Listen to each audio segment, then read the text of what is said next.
우리에게 주신 하나님의 말씀은 로마서 8장 9절 말씀입니다. 만일 너희 속에 하나님의 영이 거하시면 너희가 육신에 있지 아니하고 영에 있나니 누구든지 그리스도의 영이 없으면 그리스도의 사람이 아니라. 오늘 이 말씀에 많은 은혜 받으시기 바랍니다. 1912년 4월 14일은 주일이었습니다.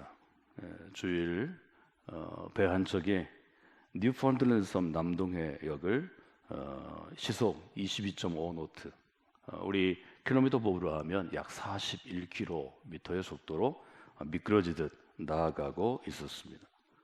항해를 계속하고 있는데 그 당시에는 전화로 통신하는 때가 아니니까요. 전문으로 무선실에 이제 메시지가 도착해 있었습니다. 그 메시지 내용은 이것이었습니다.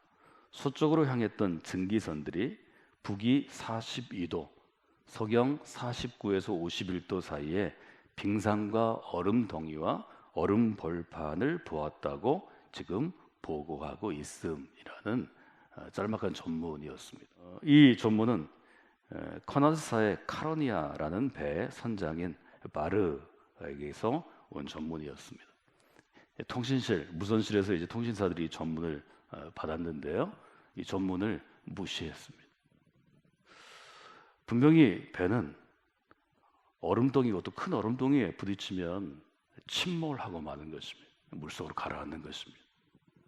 자기보다 더 강한 얼음덩이에 부딪히고도 물속으로 가라앉지 않는 배는 없습니다. 그래서 그 당시 항해할 때 이 빙산은 굉장한 예측할 수 있는 위험 요소였습니다.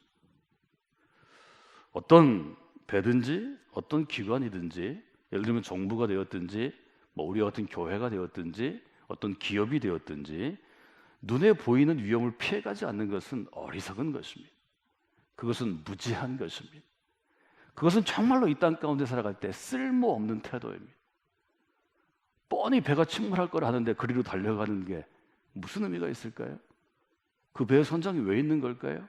그 배의 항해사는 왜 있는 걸까요? 통신사는 왜 있는 걸까요? 하나님이 주신 모든 자리에는 마땅히 그 자리가 감당할 무게, 십자가의 짐이 있습니다. 교회는 하나님께서 우리 한 사람 한 사람에게 맡겨주신 십자가를 지고 그리스도를 따라갈 때 교회가 세워지는 것입니다. 여러분 한 사람 한 사람이 십자가를 벗어버리면, 제가 그 십자가를 벗어버리면 교회는 거기서 침몰하고 마는 것입니다. 왜 무선 통신사가 그 온 전문을 더 결정할 수 있는 자기의 상급자, 아니 배 책임자인 선장에게 전달하지 않았을까요? 그는 판단했습니다. 이 배를 제작할 때부터, 이 배 직원으로 채용될 때부터, 이 배에 근무할 때부터 그의 마음속에는 일종의 이데올로기가 있었기 때문에, 자기가 믿는 신념, 가치가 있었기 때문입니다. 그것은 무엇인가 하면 이 배는 절대로 침몰하지 않는다였습니다. 우리는 이것을 신념이라고 부릅니다. 자기 확신이라고 부릅니다. 이 배에 근무하는 통신사들은 이 배가 1912년 당시의 기술로는 뛰어넘을 수 없는 최고의 과학 기술의 총화였습니다. 가장 많은 돈을 들였고 가장 뛰어난 과학자와 엔지니어들이 이 배를 만든 것입니다. 그 당시로서는 아주 시대 걸작품이었죠. 길이가 269.08m입니다. 300m 가까이 됩니다. 2cm 되는 강철판을 사용했고 이중 바닥을 만들었고 총 무게는 46,328톤, 5만 톤급의 거대한 선박이었습니다. 갑판 아래는 그 당시로서는 획기적으로 16개 구역으로 나뉘어졌습니다. 브릿지에서 단추 하나를 누르면 각각의 구역이 문이 닫혀서 그곳이 독립된 방수 공간이 됩니다. 침몰할 수 없는 것입니다. 배에 혹시 바닥에 어떤 문제가 생겨서 구멍이 나서 어떤 크랙이 생겨서 물이 들어와도 그 부분만 브릿지에서 딱 통제하면, 말하자면 그 구역을 격리하면 이 배는 그 구역만 격리된 채로 항해를 계속 할 수 있는 것입니다.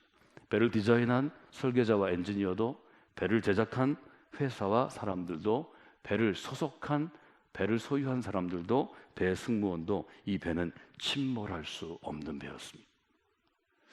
이들의 신념에, 이들의 이데올로기에, 이들의 확신에 어떤 문제가 있나요? 침몰할 수 없다는 가정입니다. 믿음이 없는 사람들은 이렇게 얘기했다고 합니다. 하나님도 이 배를 물속에 가라앉힐 수 없다. 이것은 어떤 오만한 칼럼니스트가 쓴 글에 들어있는 것입니다. 과연 그럴까요? 저는 하나님도 이 배를 가라앉힐 수 없다라는 이 문장 밑에 이렇게 써왔습니다. 이 세상에 물속으로 가라앉지 않는 배는 존재하지 않습니다. 몇 시간 후에 같은 내용의 전문이 다시 들어옵니다. 두 번째 경고입니다. 무선 통신사는 그 전문을 읽고 종이에 적었지만 선장에게 주지 않습니다. 다시 세 번째 전문이 들어왔습니다. 세 번이나 경고 전문이 들어온 다음에 이 무선실에서 통신문을 적어서 선장에게 보고합니다. 선장은 에드워드 존 스미스라는 아주 경력이 풍부한 선장이었습니다. 그는 이 배 항해를 마치고 명예롭게 은퇴할 예정이었습니다. 선장은 이 전문을 읽어보고는 코웃음을 치고는 그 배를 제작하고 소유한 화이트 스타 라인 사장이었던 브루스 이즈메이에게 전문을 넘겨주었습니다. 이 사장은 우리가 배를 어떻게 만들었는데 이렇게 비웃고는 그 전문을 찢어서 쓰레기통에 던져버렸습니다. 경고를 무시한 것입니다. 많은 사람이 주는 경고를 무시하면 반드시 대가를 치르게 되어 있습니다. 배가 나아가고 들어가는 것을 결정할 수 있는 권한과 책임이 선장에게 있습니다. 이 선장의 경고를 무시한다면 누가 이 배가 처한 위험에 대처할 수 있겠습니까? 1시간이 지났습니다. 네 번째 전문이 들어왔습니다. 네 번째 전문이 들어와서야 선장은 자기를 돕는 직원에게 승객들한테 혹시 빙산을 보면 조심하라고 그렇게 안내를 하라고 얘기합니다. 그날 밤 9시 30분에 다섯 번째 전문이 들어왔습니다. 배는 여전히 속도를 늦추지 않았고 견고한 해역으로 진입했습니다. 얼음이 천지사방에 이미 깔려있는 북대서양으로 들어온 것입니다. 이 배와 가까이 항해했던 메사바라는 증기선이 있었습니다. 급전을 띄워서 지금 그 배가 가고 있는 방향으로 거대한 빙산이 펼쳐져 있다고 전해주었지만 이 배의 선장은 여섯 번째 경고도 무시합니다. 11시 30분 다른 배에서 보낸 통신문이 일곱 번째로 도착했습니다. 그 배는 이렇게 통신문을 보냈습니다. 우리는 멈추어 서 있습니다. 얼음에 포위되어 있습니다. 이 배의 위치를 알려주기도 전에 무선사가 얘기했습니다. 물러서서 입 다물고 있을 것. 당신은 지금 남의 신호에 끼어들고 있음.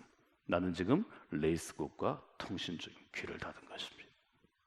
그리고 통신을 끊어버렸습니다.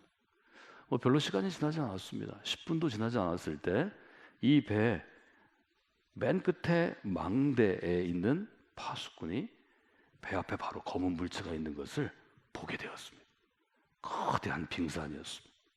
빙산은 그 장면을 목격한 사람들은 이렇게 쓰고 있습니다. 마치 유령처럼 어둠 속에서 그 모습을 우리에게 드러내기 시작했습니다. 파수꾼은 손을 뻗었습니다. 재빨리 종을 3번 울렸습니다. 망대에서 종을 치는 것은 배 바로 앞에 물체가 이미 와 있다는 신호였습니다. 그리고 종이 3번 울리는 그 순간 인류 역사상 가장 최고의 기술로 건조되고 가장 많은 자금을 투입하고 가장 아름다운 배가 거대한 혼란 속으로 빠져들어갔습니다. 우리는 그 비극의 날을 기억합니다. 인류 역사상 가장 화려한 배에 승선했던 2206명의 사람 중에서 1503명이 사망했습니다. 우리가 알고 있는 타이타닉호의 비극이라는 소설과 책들과 영화가 만들어진 배경입니다. 의문을 가질 수 있지 않을까요? 왜 배가 지난 항로 앞에 빙산이 떠 있고 얼음덩이가 사방에 깔려 있는 경고를 무시했을까요? 무시할 수 없는 것인데요. 첫째는 내가 타고 있는 배의 성능과 구조를 과신했기 때문입니다. 최신의 기술, 최고의 자본, 최고의 사람들로 만들었기 때문에 안전하다고 생각하는 것입니다. 여러분 기억하십시오. 인류는 이전의 어느 시대보다 지금 풍요함을 누릴 뿐만 아니라 편리함을 누리고 있고 안전함을 누리고 있습니다. 그러나 우리가 누리는 편리함과 우리가 늘리는 그런 고효율과 우리가 누리는 과학적인 결과가 여러분의 영혼을 구원하지 않습니다. 아니, 구원할 능력이 없습니다. 이 점을 분명히 보셔야 합니다. 2030년이 돼도 2040년이 돼도 하나님의 영원한 생명을 선포하는 교회는 여전히 바다를 비추는 등대처럼 우뚝 서 있게 될 것입니다. 자동 주행하는 차를 타고 다녀도 하늘에 날아다니는 드론을 내가 소유하고 있어도 나의 마음과 영혼은 여전히 공허하기 때문입니다. 인간이 만들어 놓은 배의 성능과 구조를 과신해서는 안 됩니다. 두 번째는 경쟁심 때문입니다. 타이타닉호가 배의 항로를 바꾸지 않고 속도를 늦추지 않는 이유는 딱 하나였습니다. 대서양을 횡단한 최고 횡단 기록을 깨기 위해서 출항했기 때문입니다. 올림픽호가 가지고 있는 기록을 이 배는 깨기를 원했습니다. 여러분 잊지 마십시오. 경쟁심은 죽은 사람에 대한 경쟁심이든 산 사람에 대한 경쟁심이든 인간이 극복할 수 없는 약점입니다. 세 번째는 깨어있지 못하고 머물러 있는 안주하는 습성이 우리에게 경고를 듣지 못하게 합니다. 지금 타이타닉 배에 있는 선장이나 그 직원들 가운데 혹 선장이 깨어있지 못하면 선장을 돕는 일종의 부선장이 항해사가 선장에게 좀 경고할 수 있지 않았을까요? 7번이나 경고가 왔습니다. 우리가 주의해야 합니다. 여러분, 경고를 듣는 사람은 살아나는 것이고 경고를 무시하는 사람은 죽는 것입니다. 바울은 아주 분명하게 믿음의 경고를 무시하는 고린도의 교인들에게 경고합니다. 여러분, 서 있다고 생각하는 사람은 넘어질까 조심해야 하는 것입니다. 저는 이 바울의 경고가 바울의 신앙생활의 원칙을 너무 잘 표현했다고 생각합니다. 우리는 자녀들을 생명의 나무라고 부릅니다. 이건 창세기 49장에서 연유한 것입니다. 요셉은 무성한 가지 곧 생곁에 무성한 가지라. 그 가지가 담을 넣었도다. 여러분, 우리의 자녀들이 걸어가는 그들의 인생, 그들의 미래의 인생 가운데는 지금보다 어려운 때도 많이 있을 것입니다. 물론 좋은 때도 많이 있을 것입니다.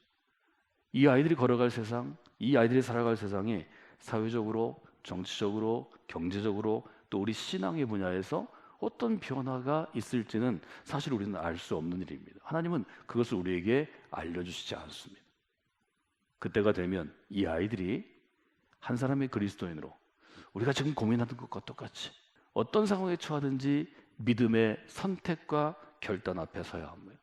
그렇기 때문에 저희들은 아이들을 키울 때 이 생명의 나무의 뿌리를 중시해야 된다 말씀을 드렸습니다. 뿌리가 견고하게 자리를 잡은 나무는 결국 살아나는 것입니다. 뿌리가 막 견고하기만 하다면 때로는 비가 오고 바람이 오고 때로는 이런 빙산에 부딪혀서 배가 침몰할지라도 때가 이르면 풍성한 열매를 맺기 때문입니다. 뿌리가 견고한 나무는 때가 이르면 풍성한 생명의 열매를 맺습니다. 바울은 그렇기 때문에 스스로 지칠 때 스스로에게 이렇게 얘기했습니다. 선을 행하되 낙심하지 말면, 포기하지 아니하면 때가 이르니 거두게 될 것이다. 디모데와 같은 영적인 제자들이 목회하면서 너무 힘들고 어려울 때마다 그는 기도하며 이렇게 격려했습니다. 그래도 선을 행해야 돼. 마음을 잃고 병들면 안 돼. 포기하지 말아야 돼. 때가 이르면 거두게 될 거야. 타이타닉의 비극은 왜 시작되었습니까? 정신 차리고 깨어 있어야 할 사람들이 자기 역할을 다하지 못했기 때문입니다. 100년 전으로 돌아가 볼까요? 1910년 타이타닉이 대서양의 차가운 바닷속으로 빠져들어갈 때 우리나라는 일본의 식민지가 되었습니다. 옛 조선, 이시 조선의 멸망과 비극은 왜 시작되었습니까? 그 시대 한 나라를 책임지는 정치 세력들과 사회 지도 세력들이 깨어있지 못했기 때문입니다.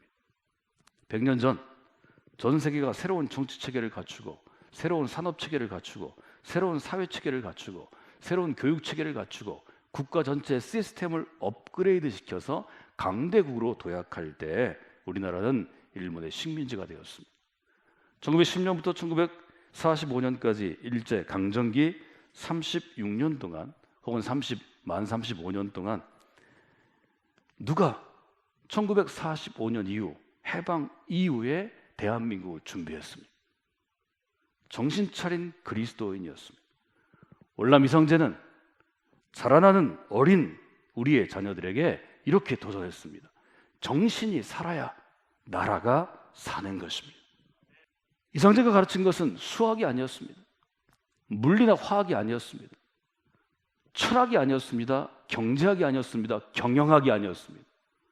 월남 이성재 선생이 가르친 것은 정신의 위대함이었습니다.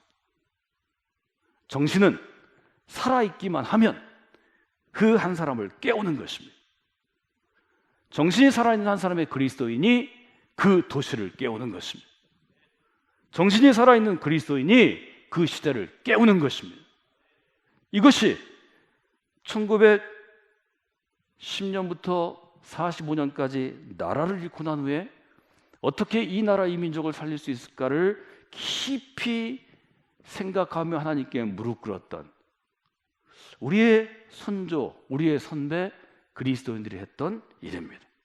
저는 동일하게 21세기에도 정신이 살아있는 그리스도인이 이 나라를 구원할 수 있다고 믿습니다. 정신이 살아있는 그리스도인이 지금의 이 위기에 처한 한국교회를 구해낼 수 있다고 감히 믿습니다. 성경은 그리스도인 때문에 핍박을 받고 신앙을 포기하라는 위협을 당하고 교회의 문을 닫게 하는 시대에 살아가는 그리스도인에게 이렇게 도전합니다. 근신하라, 깨어라. 베드로전서 요전 8절은 얘기합니다.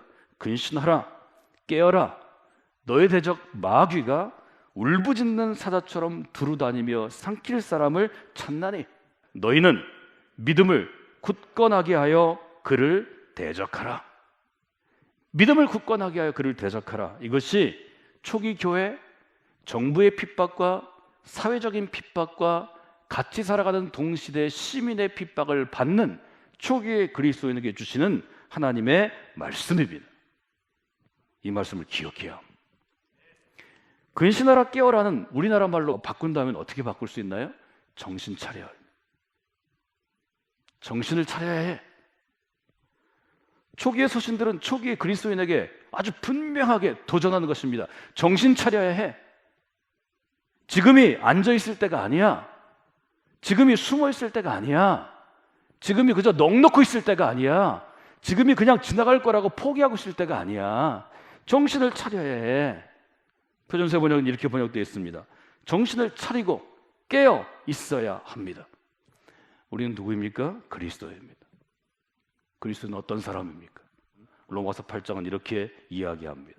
누구든지 그리스도의 영이 없으면 그리스도의 사람이 아니라 그리스도인은 그리스도의 영이 있는 사람입니다.